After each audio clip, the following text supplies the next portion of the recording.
So hello my dear lovely students, आप सभी का स्वागत है पीपीआई ट्यूटोरियल के यूट्यूब चैनल पे। मैं विकास कुमार आप सभी का स्वागत करता हूं और आज की इस वीडियो में बहुत ही आपका खास होने वाला है।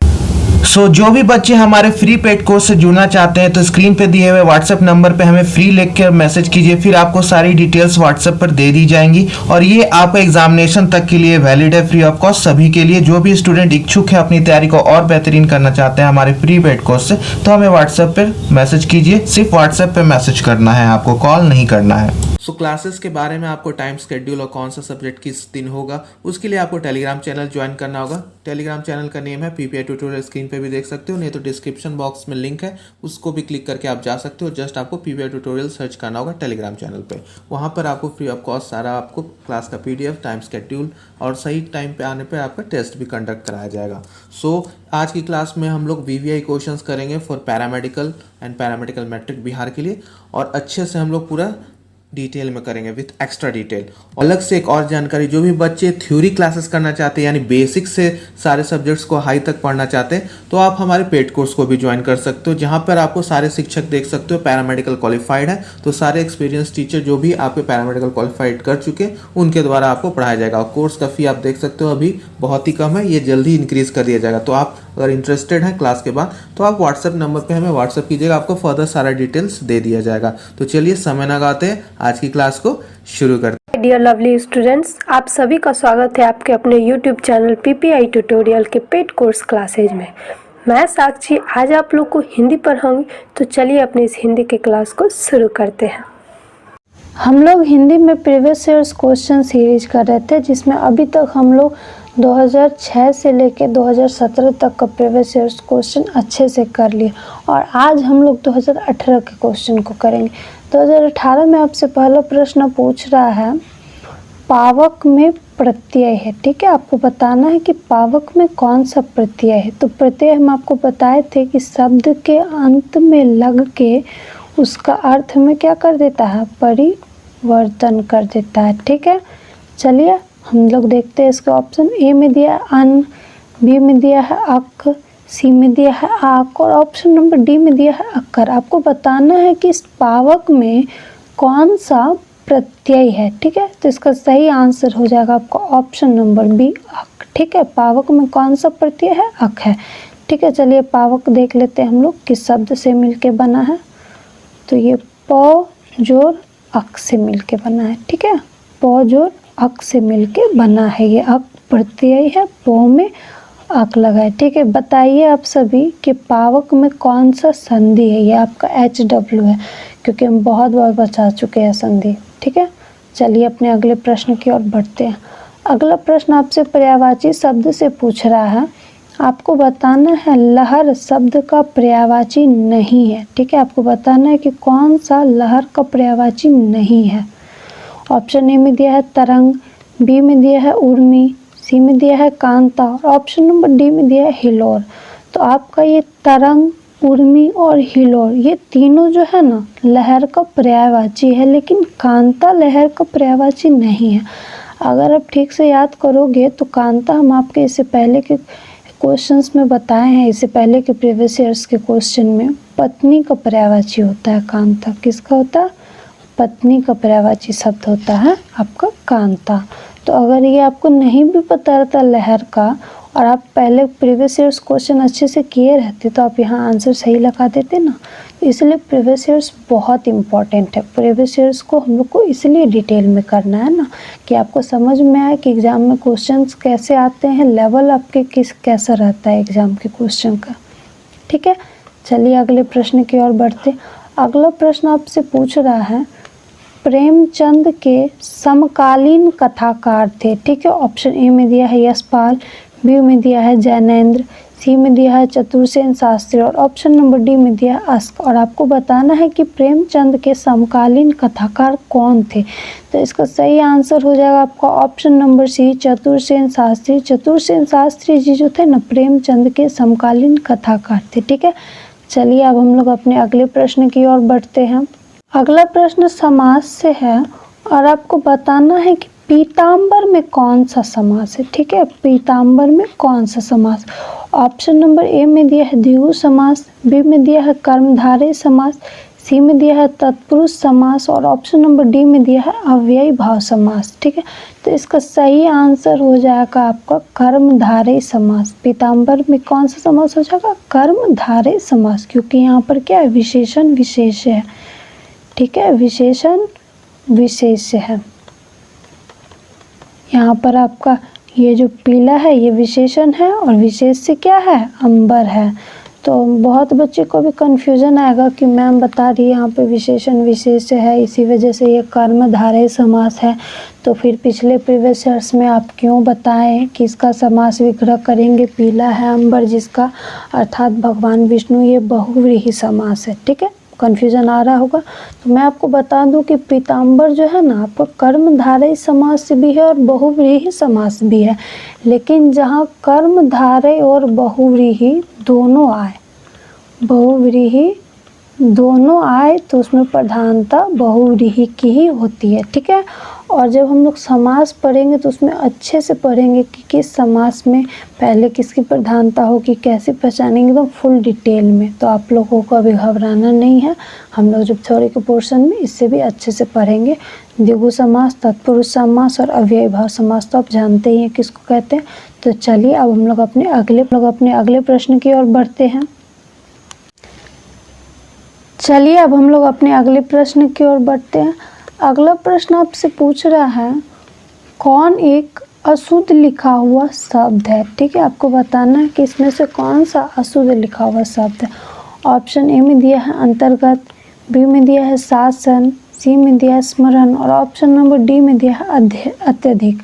और आपको बताना है कि इनमें से कौन सा शब्द जो है ना अशुद्ध लिखा है। तो बच्चों, ना आपका अंतर्गत अशुद्ध है, ना शासन अशुद्ध है, ना स्मरण अशुद्ध है, ना अत्यधिक अशुद्ध है। ये चारों जो है ना शुद्ध है। ठीक है, ये प्रश्न ही आपका गलत है, ये चारों आपके शुद्ध शब्द है। ठीक है, कभी कभी ऐसा हो जाता है एग्जाम में, तो घबराना नहीं है।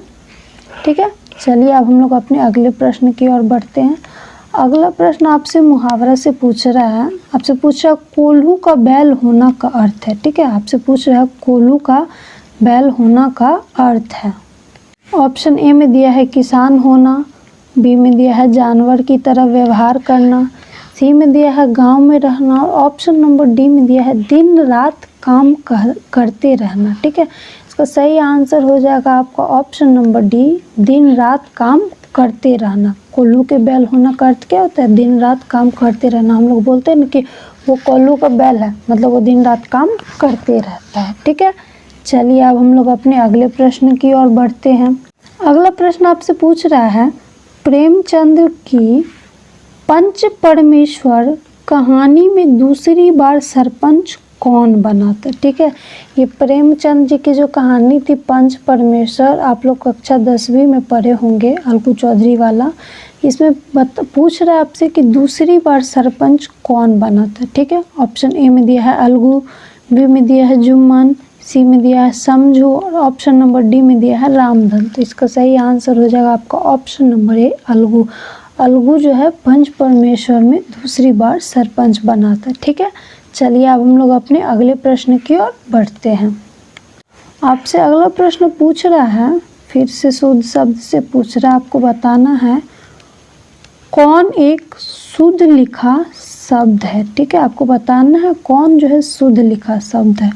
ऑप्शन ए में दिया हस्तक्षेप, बी में दिया है आगामी, सी में दिया है श्रीमती और ऑप्शन नंबर डी में दिया है दूसरा। इसमें सभी देखेंगे तो शुद्ध लग रहा है, लेकिन शुद्ध कौन सा है? ये जो दूसरा है ये आपका सिर्फ शुद्ध है। ये हस्तक्षेप भी अशुद्ध है, आगामी भी अशुद्ध है और श्रीमती भी अशुद्ध है।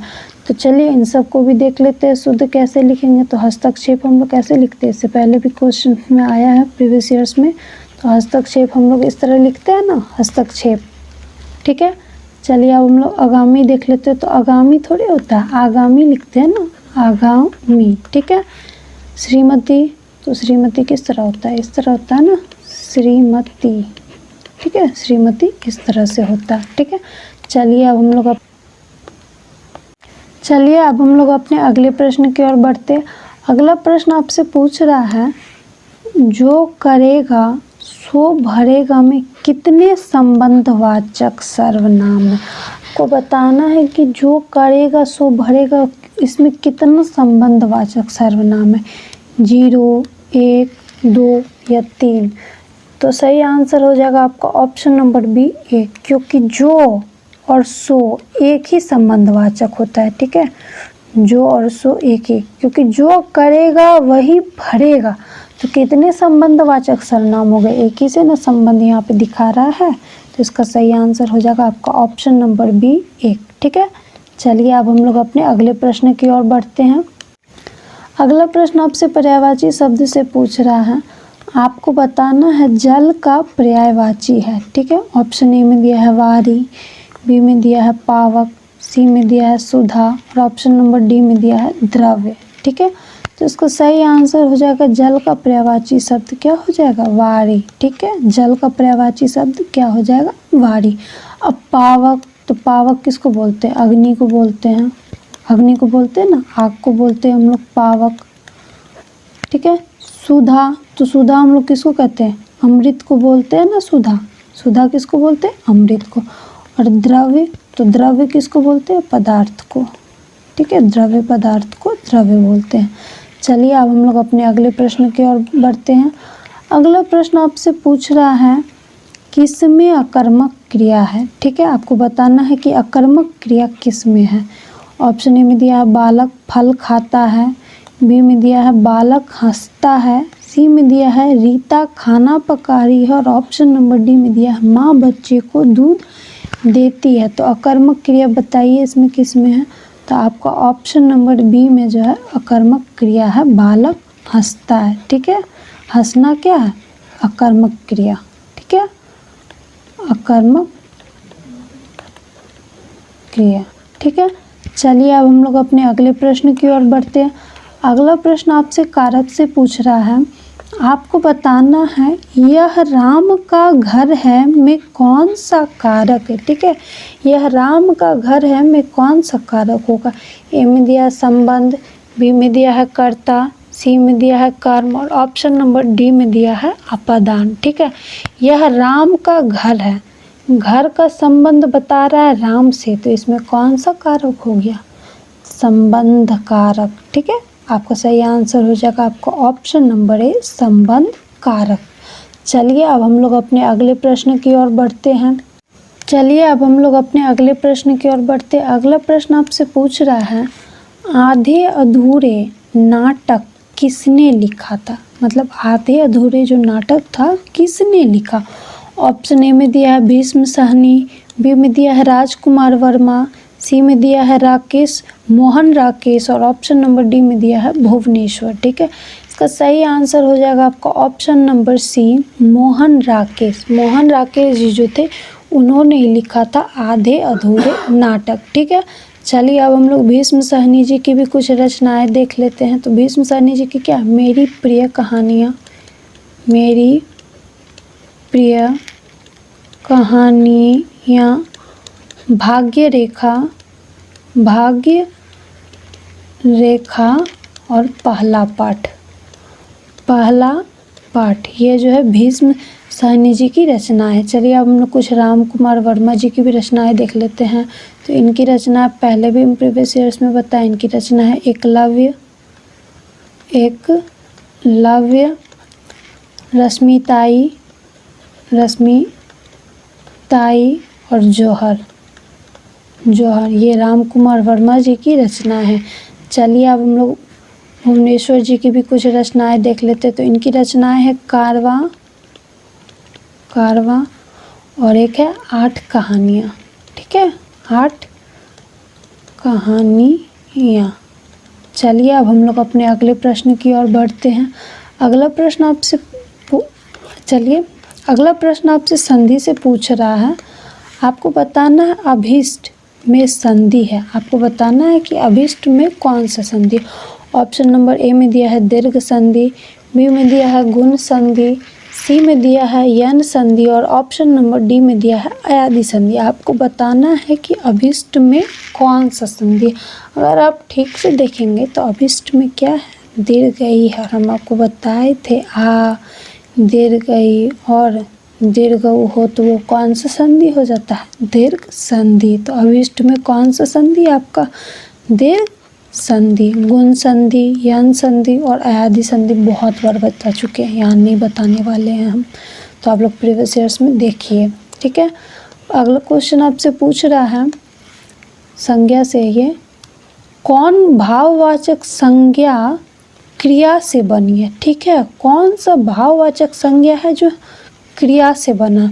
ऑप्शन ए में दिया है मित्रता, बी में दिया है ममता, सी में दिया है हंसी और ऑप्शन नंबर डी में दिया है मैल। तो इसका सही आंसर हो जाएगा आपका ऑप्शन नंबर सी, हंसी।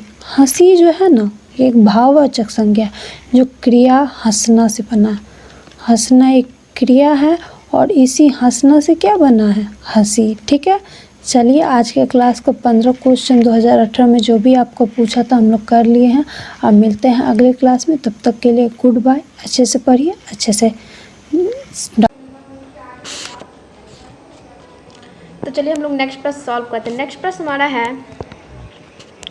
हमारा है गांधी जी का चंपारण सत्याग्रह किससे जुड़ा था? ऑप्शन ए में दिया हुआ है इजारादारी, ऑप्शन बी में दिया हुआ 3 कठिया, ऑप्शन सी में दिया हुआ जैन मिस और ऑप्शन डी में दिया हुआ इनमें से कोई नहीं। तो आप सभी को बताना है कि गांधी जी का चंपारण सत्याग्रह जो है वो किससे जुड़ा हुआ था। तो वेरी गुड, जिन भी स्टूडेंट का आंसर ऑप्शन बी आ रहा है उनका आंसर बिल्कुल करेक्ट है। चलिए हम लोग नेक्स्ट प्रश्न देख लेते हैं। नेक्स्ट प्रश्न हमारा है गुलान विद्रोह किससे जुड़ा था? ऑप्शन ए में दिया हुआ संथाल, ऑप्शन बी में दिया हुआ कच्छा नागा और ऑप्शन सी में दिया हुआ कोल और ऑप्शन डी में दिया हुआ बिरसा मुंडा। तो आपको बताना है कि उलगुना विद्रोह जो है वो किससे जुड़ा हुआ था। तो वेरी गुड, जिन भी स्टूडेंट का आंसर ऑप्शन डी आ रहा है उनका आंसर बिल्कुल करेक्ट है। उलगुना विद्रोह जो है वो बिरसा मुंडा से जुड़ा हुआ था। चलिए हम लोग नेक्स्ट प्रश्न देख लेते हैं। नेक्स्ट प्रश्न हमारा है मुंगेर का वर्ड ही या टाल विद्रोह का उद्देश्य क्या था? ऑप्शन ए में दिया हुआ है वकाशत भूमि की वापसी की मांग, ऑप्शन बी में दिया हुआ है मुस्लिम किसानों का शोषण बंद हो और ऑप्शन सी में दिया हुआ है जमींदारी प्रथा की समाप्ति और ऑप्शन डी में दिया हुआ है वर्ग युद्ध की शुरुआत। तो आपको बताना है इस क्वेश्चन का सही उत्तर क्या होगा। क्वेश्चन हमारा है कि मुंगेर का वर्ग ही या टाल विद्रोह जो है वो उसका उद्देश्य क्या था।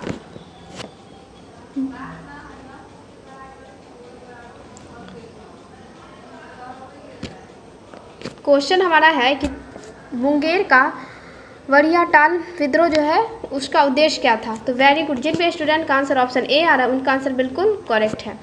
चलिए हम लोग नेक्स्ट प्रश्न देखते हैं। नेक्स्ट प्रश्न हमारा है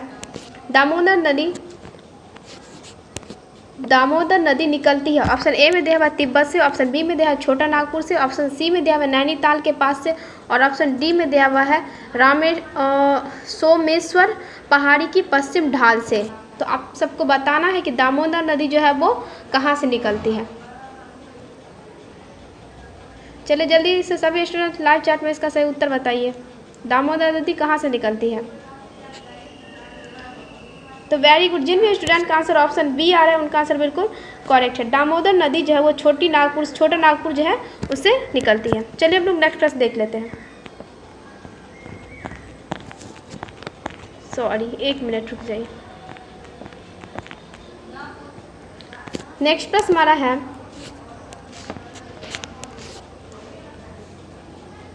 पूर्वी समुद्रों की स्वामिनी का नाम है।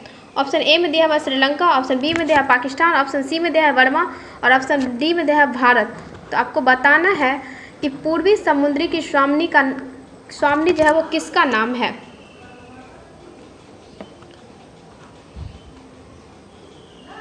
तो वेरी गुड, जिन भी स्टूडेंट का आंसर ऑप्शन डी आ रहा है उनका आंसर बिल्कुल करेक्ट है। पूर्वी समुद्रों की स्वामिनी के नाम से जो है भारत को जाना जाता है। चलिए हम लोग नेक्स्ट प्रश्न देखते हैं। नेक्स्ट प्रश्न हमारा है भारतीय संविधान को अपनाया गया था। ऑप्शन ए में दिया हुआ संवैधानिक सभा द्वारा, ऑप्शन बी में दिया ब्रिटिश संसद द्वारा, ऑप्शन सी में दिया हुआ गवर्नर जनरल द्वारा, ऑप्शन डी में दिया भारतीय संसद द्वारा। तो वेरी गुड। जिन भी स्टूडेंट का आंसर ऑप्शन ए आ रहा है उनका आंसर बिल्कुल करेक्ट है। भारतीय संविधान को जो संवैधानिक सभा द्वारा अपनाया गया है। चलिए हम लोग नेक्स्ट प्रश्न देख लेते हैं। नेक्स्ट प्रश्न हमारा है, भारत में लौकिक सार्वभौमिकता है क्योंकि संविधान की प्रस्तावना आरंभ होती है। ऑप्शन ए में दिया प्रजातांत्रिक भारत शब्दों से, ऑप्शन बी में दिया जनता के जनतंत्र शब्दों से, ऑप्शन सी में दिया जनता के लोकतंत्र शब्दों से, और ऑप्शन डी में दिया हम भारत के लोक शब्दों से। तो आपको बताना है कि भारत में लौकिक सार्वभौमिकता है क्योंकि संविधान की प्रस्तावना आरंभ होती है।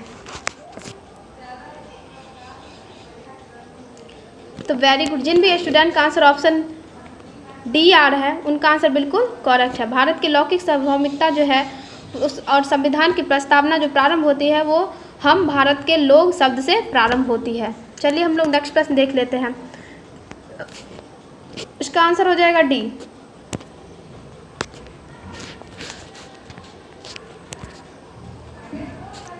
नेक्स्ट प्रश्न हमारा है, कोई वित्तीय बल प्रस्तावित हो सकता है। ऑप्शन ए में दिया है केवल राज्यसभा में, ऑप्शन बी में दिया है केवल लोकसभा में, ऑप्शन सी में दिया हुआ एक साथ दोनों सदनों में, ऑप्शन डी में दिया हुआ दोनों सदनों के संयुक्त सत्र में।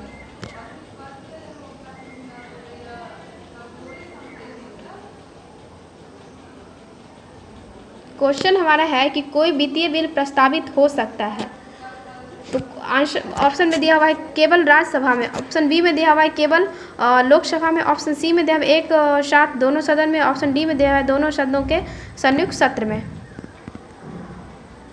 तो वह तो आप लोग इस क्लास को शुरू से अंत तक जरूर देखें। चलो हम लोग क्वेश्चन देखते हैं।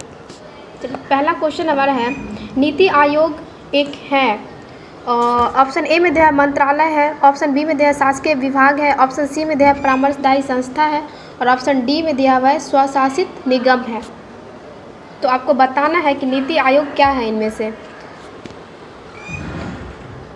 तो वेरी गुड। जिन भी स्टूडेंट का आंसर ऑप्शन सी आ रहा है उनका आंसर बिल्कुल करेक्ट है। नीति आयोग जो है एक परामर्शदायी संस्था है। चलिए हम लोग नेक्स्ट प्रश्न देखते हैं। अच्छा चलिए, इसका नीति आयोग के अध्यक्ष कौन होते हैं ये आप लोग कमेंट्स में बताइएगा। चलिए हम लोग नेक्स्ट प्रश्न देखते हैं।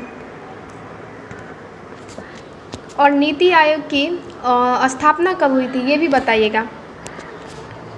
दूसरा हमारा क्वेश्चन है, नेक्स्ट क्वेश्चन, भारत में नियोजित अर्थव्यवस्था आधारित है। ऑप्शन ए में दिया हुआ है समाजवादी व्यवस्था पर, ऑप्शन बी में दिया हुआ है मिश्रित अर्थव्यवस्था पे, ऑप्शन सी में दिया हुआ है पूंजीवादी व्यवस्था पर, ऑप्शन डी में दिया है गांधीवादी व्यवस्था पर। तो चलिए जल्दी से सभी स्टूडेंट सही उत्तर बताइए इसका क्या होगा। क्वेश्चन हमारा कह रहा है कि भारत में नियोजित अर्थव्यवस्था आधारित है। भारत में नियोजित अर्थव्यवस्था जो है वो किस पे आधारित है। तो वेरी गुड। जिन भी स्टूडेंट का आंसर ऑप्शन बी आ रहा है उनका आंसर बिल्कुल करेक्ट है। भारत में नियोजित अर्थव्यवस्था जो है मिश्रित अर्थव्यवस्था पे आधारित है। चलिए हम लोग नेक्स्ट प्रश्न देखते हैं। नेक्स्ट प्रश्न हमारा है, भारत में आय का सबसे बड़ा स्रोत है। ऑप्शन ए में दिया प्रत्यक्ष कर, ऑप्शन बी में दिया बिक्री कर, ऑप्शन सी में दिया हुआ रेलवेज, और ऑप्शन डी में दिया हुआ चुंगी कर। तो वेरी गुड। जिन भी स्टूडेंट का आंसर ऑप्शन डी आ रहा है उनका आंसर बिल्कुल करेक्ट है। भारत में आय का सबसे बड़ा स्रोत जो है वो चुंगी कर है। चलिए हम लोग नेक्स्ट प्रश्न देखते हैं। नेक्स्ट प्रश्न हमारा है, भारत की तटीय रेखा है। भारत की तट रेखा है। ऑप्शन ए में दिया हुआ है 6200 किलोमीटर लंबी, ऑप्शन बी में दिया 6100 किलोमीटर लंबी, ऑप्शन सी में दिया हुआ है 5985 किलोमीटर लंबी, और ऑप्शन डी में दिया हुआ है 6175 किलोमीटर लंबी। तो आपको बताना है कि भारत की जो तटरेखा है उसकी लंबाई कितनी है। तो वेरी गुड। जिनका भी आंसर ऑप्शन बी आ रहा है उनका आंसर बिल्कुल करेक्ट है। भारत की तटरेखा की जो लंबाई है वो 6100 किलोमीटर लंबी है। चलिए हम लोग नेक्स्ट प्रश्न देखते हैं। नेक्स्ट प्रश्न हमारा है, नकदी फसल में सम्मिलित नहीं है। ऑप्शन ए में दिया हुआ है गन्ना, ऑप्शन बी में दिया हुआ है कपास, ऑप्शन सी में दिया हुआ है जूट, और ऑप्शन डी में दिया हुआ है गेहूँ। नकदी फसल में जो है कौन सम्मिलित नहीं है वो आपको बताना है। तो वेरी गुड। जिन भी स्टूडेंट का आंसर ऑप्शन डी आ रहा है उनका आंसर बिल्कुल करेक्ट है। ये जो है नकदी फसल में शामिल नहीं है, ये जो है रबी फसल के अंदर आता है गेहूँ। चलिए हम लोग नेक्स्ट प्रश्न देख लेते हैं। नेक्स्ट प्रश्न हमारा है, भारत सर्वश्रेष्ठ उत्पादक एवं उपभोक्ता है। ऑप्शन ए में दिया हुआ है चावल का, ऑप्शन बी में दिया हुआ है चाय का, ऑप्शन सी में दिया हुआ है तिलहन का, और ऑप्शन डी में दिया हुआ है दाल का। भारत जो है सर्वश्रेष्ठ उत्पादक और उपभोक्ता जो है वो किसका है वो आपको बताना है।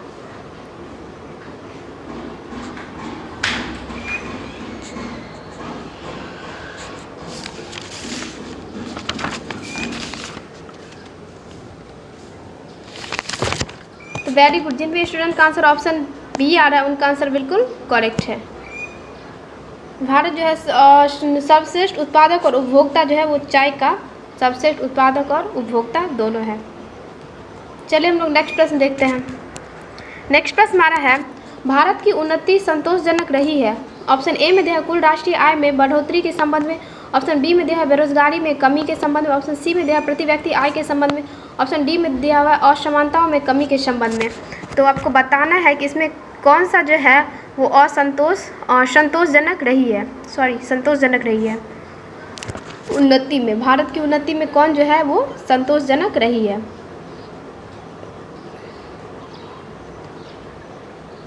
तो वेरी गुड। जिनमें स्टूडेंट का आंसर ऑप्शन ए आ रहा है उनका आंसर बिल्कुल करेक्ट है। भारत की उन्नति में जो संतोषजनक जो रही है वो कुल राष्ट्रीय आय उत्पादन में बढ़ोतरी के संबंध में संतोषजनक रही है। चलिए हम लोग नेक्स्ट प्रश्न देख लेते हैं। नेक्स्ट प्रश्न हमारा है, विभाजन के कारण भारत का कौन सा उद्योग सबसे बुरी तरह प्रभावित हुआ। ऑप्शन ए में दिया रुई एवं शक्कर उद्योग, ऑप्शन बी में दिया इंजीनियरिंग तथा सीमेंट उद्योग, ऑप्शन सी में दिया हुआ है जूट तथा रुई उद्योग, और ऑप्शन डी में दिया हुआ है कागज़ तथा लोहा उद्योग। तो विभाजन के कारण जो है भारत का कौन सा उद्योग जो है सबसे बुरी तरह से प्रभावित हुआ था वो आपको बताना है। तो वेरी गुड। जिन भी स्टूडेंट का आंसर ऑप्शन ए आ रहा है उनका आंसर बिल्कुल करेक्ट है। विभाजन के कारण जो है भारत का जो है रुई और शक्कर उद्योग जो है सबसे ज़्यादा प्रभावित हुआ था। चलिए हम लोग नेक्स्ट प्रश्न देखते हैं। नेक्स्ट प्रश्न हमारा है, अपने किस कार्यकारिणी कमेटी में कांग्रेस ने भू स्वामित्व को समाप्त करने की नीति अपनाई थी। ऑप्शन ए में दिया हुआ है कार्यकारिणी कमेटी 1937, ऑप्शन बी में दिया हुआ है कार्यकारिणी कमेटी 1942, ऑप्शन सी में दिया हुआ है कार्यकारिणी कमेटी 1945 और ऑप्शन डी में दिया हुआ है कार्यकारिणी कमेटी 1946। तो चलिए सभी स्टूडेंट्स का सही उत्तर बताइए। किस कार्यकारिणी कमेटी में जो है कांग्रेस भू स्वामित्व को समाप्त करने की नीति अपनाई। तो वेरी गुड। जिन भी स्टूडेंट का आंसर ऑप्शन ए आ रहा है उनका आंसर बिल्कुल करेक्ट है। 1937 की जो कार्यकारिणी कमेटी थी उससे ही कांग्रेस जो ने भू स्वामित्व को समाप्त करने की नीति अपनाई। चलिए हम लोग नेक्स्ट प्रश्न देख लेते हैं। नेक्स्ट प्रश्न हमारा है, छोटा नागपुर जनजाति विद्रोह कब हुआ था। ऑप्शन ए में दिया हुआ है 1807 से 1808, ऑप्शन बी में दिया हुआ 1820, ऑप्शन सी में दिया 1858 से 1859 और ऑप्शन डी में दिया हुआ 1889। तो वेरी गुड। जिन भी स्टूडेंट का आंसर ऑप्शन बी आ रहा है उनका आंसर बिल्कुल करेक्ट है। छोटा नागपुर जनजाति विद्रोह जो है वो 1820 में स्टार्ट हुआ था। चलिए हम लोग नेक्स्ट प्रश्न देख लेते हैं। नेक्स्ट प्रश्न हमारा